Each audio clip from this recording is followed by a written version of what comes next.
They Will Kill You is times 10. It is on steroids. It is doing things that I never anticipated it doing.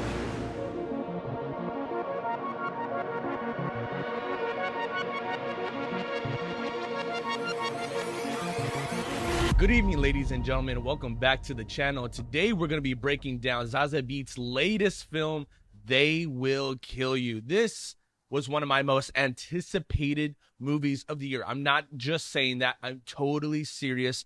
When I first saw the trailer to this movie, I thought to myself, whoa, that looks like a damn near perfect movie built and designed specifically for me. I love action movies. I love horror films. I love bloody, kind of like really stylized movies, really gory, kind of like in the same vein as Martin Scorsese or even Quentin Tarantino. This film absolutely delivers. Welcome back to the channel, everybody. My name is Isaac Joel, and I'm really excited to be back and reviewing movies. Last week, I took a little bit of a break only because I got into a small car accident. I was on my way to the chiropractor.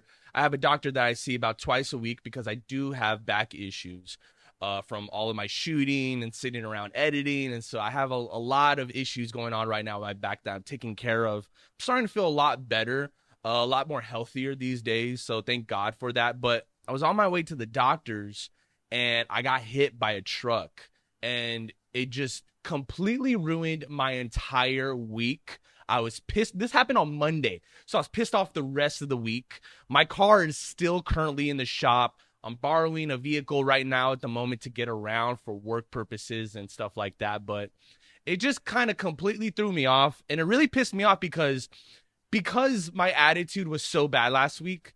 I decided to opt out and not review the Dune 3 trailer, the Spider-Man trailer. Ready or Not 2 came out, which I saw, and I thought it was fantastic. But a lot of things kind of happened last week that I was like, you know what? I'm not in the mood for this, so I'm just going to take a step back, and then eventually I'll kind of talk about those things and bring them back up in the channel my own way, in the way that I want to. So I really appreciate you guys for being patient with me and not being like, oh my gosh, Isaac, you have to post a review for every single thing. Again, that is not what I like to do on here. I don't want to be caught up with every single thing. I have a life. I have responsibilities. And so this is kind of like whenever I got time, I will jump on here and I will talk to you guys and I will catch you up on everything that's going on with me in my life. Last week, though, I did post the behind the scenes for Midnight Uprising. It is a 30-minute documentary that I put together all myself. It was filmed by one of my good friends, Scrappy. Shout out to Scrappy if you're watching this. Love you, big dog. He shot our entire behind the scenes for Midnight Uprising while I was focused on directing it and filming it. And so we had so many footage, and this is like the most footage I've ever had on any project in my entire life. And I didn't know what to do with it. At first, it was going to be an hour-long doc, and then I thought that's way too long. Nobody cares about my movies and what it is that we had to go through in order to put it together. So let's trim that down as much as I can, and as much as I could, I got it down to 30 minutes. Anything less, anything more would have just not felt right to me. So I feel like it's at a perfect spot. If you guys are interested or have any time, I highly recommend that you go on my channel. You go check that video out because I'm really proud of it. Like I said, I opt out for reviewing movies and trailers last week in favor of showing that behind the scenes doc. And I was also dealing with my car issues. And so thank you guys. I appreciate your understanding. But now it's time for us to get back to our regular scheduled program. And I want to start off by talking about They Will Kill You. This movie fucking blew my mind. Oh my God. It is batshit crazy. You will not regret going to the movies and checking this film out. I gotta let you know a little bit about my experience watching it. I saw an early screening of it at AMC. They do these things, it's like once a week, I think, honestly, at this point, where it's called a screen unseen, where they show a movie that you, the audience, have no idea. They don't tell you what it is. It's kind of like a mystery movie. All you do is go, you sit down, and you watch it. I've done a few of these, and there's been times where they play really, really boring foreign films that I just don't know anything about, and I'll just like walk out of the theater and be like, okay, I'm good. No, I'm good. I'm an AMC member. So basically, for those out there that don't know, I'm going to do a little plug in right now for AMC. I spend about like 20, 30-ish bucks a month. It's like a gym membership, basically. I can go to AMC 4 times a week and watch whatever movie I want to, with the exception of kind of like fan screenings. They do like fan screenings every now and then, and for those specifically, you do have to pay for a ticket. But everything else, new movies and all, like you can go and watch it as many times as you'd like if you have the time. For someone like me, who's a full-time filmmaker and photographer, I tend to have a lot of time on my hands. And so that means I can go and watch a movie a second time if I want to give it a second review, or the first time if I don't get invited to an early screening for it, or yada, yada. So I highly recommend that you guys stay up to date with these AMC Screen Unseens, because what I will do is I'll jump on Reddit, and often at times, even like a couple of hours before the movie like comes out at like 7 p.m., the people on there will let you know, because of the different East Coast, West Coast time zones. They'll let you know, like, hey, we're in the theater right now, and this is the movie that they're playing, hours before I gotta go. And so I can see it and be like, oh, thank God it's that movie. I'm gonna go check it out. So that's how I knew they were playing They Will Kill You. And I was crossing my fingers, hoping to God that they were gonna play it. And they did. And when Zazie Beetz came on screen, I literally jumped on my seat and screamed and clapped and was like, thank God we are here experiencing this. A few movies came out this year that were supposed to be bombastic and crazy, that I just really didn't enjoy. Good Luck, Have Fun, Don't Die. If you guys saw my review for that, I really hated that movie. I just did not have a good time with it. It was missing something. It was missing that extra oomph that would have taken it to another level, to another edge. They Will Kill You takes it to a whole other level that I didn't know even existed. The action in this film is bonkers. It's right up there with John Wick, but also with Tarantino in Django Unchained, or any of Martin Scorsese's films that are kind of just bloody and gory. And last week, Ready or Not 2 came out. That film kind of has the same similar presence that this movie has. It's about a devil cult and sacrifices and games and shit like that, and chasing each other around. Very satanic. It's very true to its satanic rituals, and I really love that kind of stuff. I love when it's not just like movie bullshit, when they're actually trying to depict these evil cults that actually do exist in the real world today, but obviously they're trying to have a little bit of fun with it. They Will Kill You goes to other lengths that no other horror film, action film will ever go to. This movie also is like at times a comedy. You're laughing the entire time. You're scared the entire time. You're on the edge of your seat the entire time. I've never watched a movie that has combined so many different genres and tones in one place, and it does it perfectly. This movie just absolutely blew my mind. It's one of my favorite movies now of the year. It's one of the craziest movies that you'll probably see this year. The movie revolves around Zazie Beetz' character as an older sister, and her younger sister are separated at a young age in the beginning of the film. And so Zazie Beetz spends about 10 years searching and tracking down her younger sister, trying to find her and save her. And she locates her working at a motel. She kind of hires this private investigator, and he realizes and finds out that she submitted herself to work at this hotel. It's kind of like the Continental from John Wick. It has a little bit of that element in it, but the hotel is kind of just a facade for this burial ground where the devil can kind of do his bidding. I love talking about this stuff. I really do.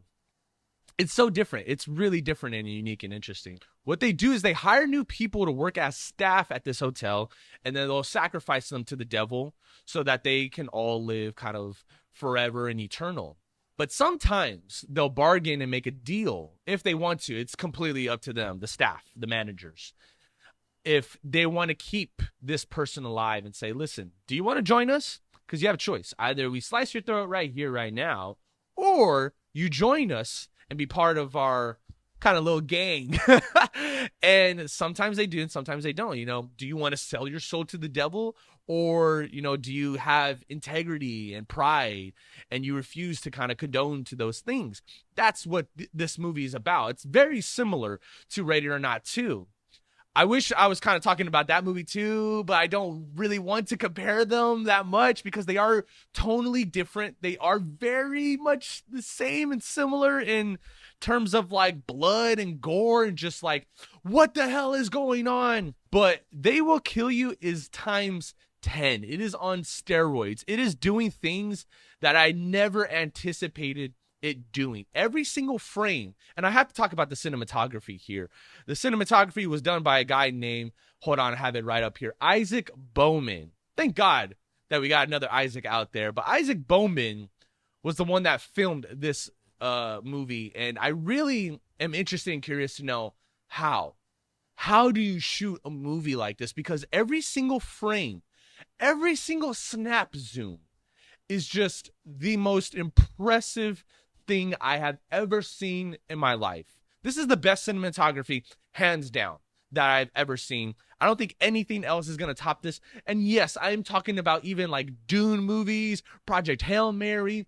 All those movies are beautifully shot with their anamorphic lenses, don't get me wrong. But what they're doing in this is like every single frame needs to be the frame. It needs to be something that you would put in the trailer. And so by the time you're watching the movie, it's just literally 100%. It is locked in. It is zoned in on exactly what it is that it's doing. And when the first action scene broke out, the audience was flipping out, tripping out. And I didn't know, like, okay, is that the bar? Is that it? Is that as crazy as it's going to be for the rest of the movie? Like, was that peak? Did we hit peak with this one and only scene? And I'm glad to say, absolutely fucking not. Because every scene that comes after that is just batshit fucking crazy. It literally is. I don't want to spoil this movie and give too much away, but the devil cult is represented so perfectly. They have these abilities. They do. I kind of mentioned that before, that they want to live eternal and forever. And whenever she tries to kill them, in a couple of minutes, or it depends on how intense the kill is, they resurrect and come back alive. Not as like zombies or anything like that. Like they're literally just their normal selves. The cast in this is crazy. Patricia Arquette is one of the most standouts in the film. She plays like the manager that hires the girls, talks to them, introduces them to the room and the guests and everyone like that. And she's just phenomenal. She's really creepy. She's good at playing these weird, creepy roles. I loved her, and I want to see more of her in films, because I feel like we're mostly kind of just seeing her in shows right now. I believe she's the same actress in Severance. There's a moment in the film that involves an eyeball crawling around looking for her character, Zazie Beetz, and locating her throughout the entire hotel. And it is the funniest thing I have ever seen. I was laughing so hard. The audience was laughing so hard. I was really watching this with one of the best audiences possible, because I felt like they were as engaged with it as me. Because literally every 5 minutes, I was just saying to myself, holy shit, what is going on?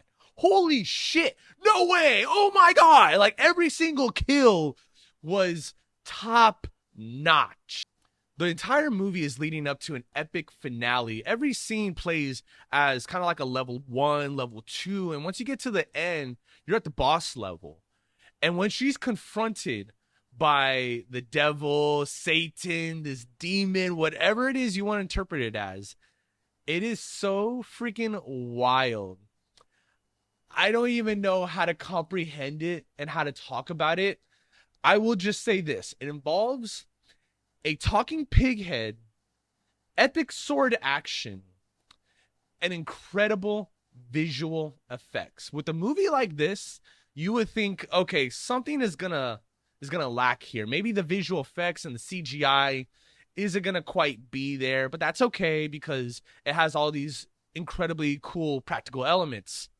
Nah, man, the CGI is top tier with this film. I wish directors would watch this movie and be like, yeah, we need to raise the bar. This is what we need to start doing. This is where we're heading at now with Hollywood action stylized choreography, because it just looks so freaking good. I cannot emphasize that point enough. Zazie Beetz gives such a commanding performance in this movie. Probably one of the best performances she's ever given in her career.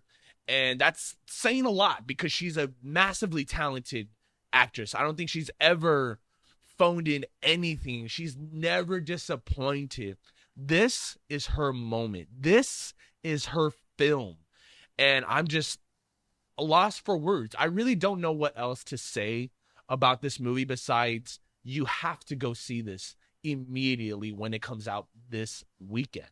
Again, I really enjoyed Ready or Not 2, but compared to They Will Kill You, it takes that idea, that premise, and just obliterates it. Does something completely different, completely original.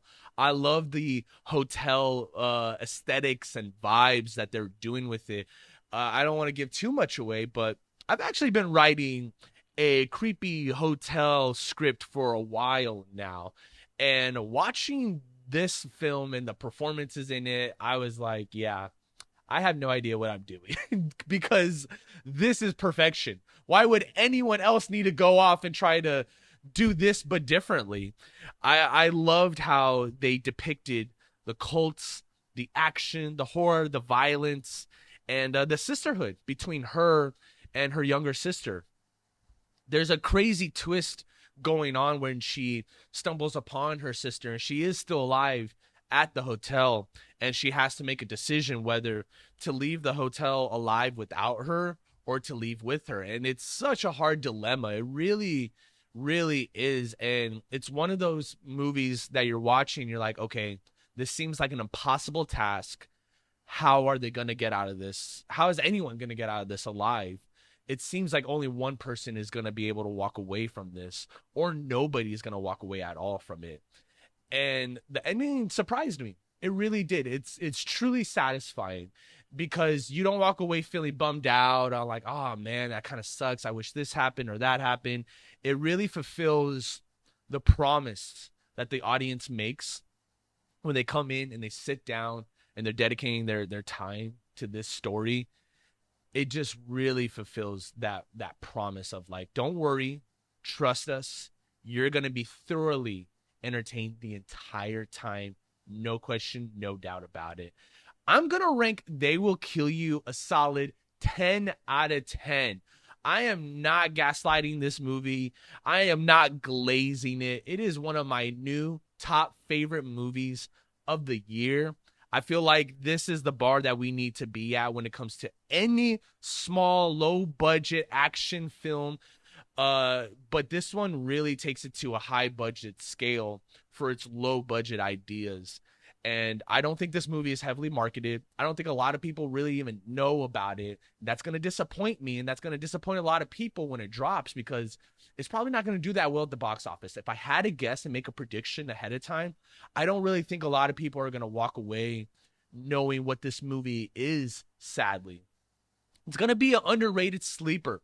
So I'm telling you guys right now, you're not going to want to miss this. This is why I'm talking about it, because I could be on this channel talking about mainstream stuff. I could be talking about Doom 3.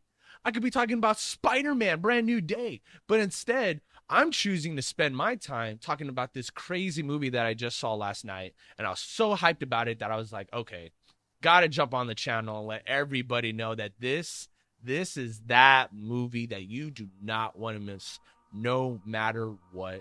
I highly recommend that you guys go check it out in theaters this weekend. Let me know your thoughts below. Don't forget to like and subscribe to the channel. And as always, I have been your host, Isaac Joel. I'll catch you next time.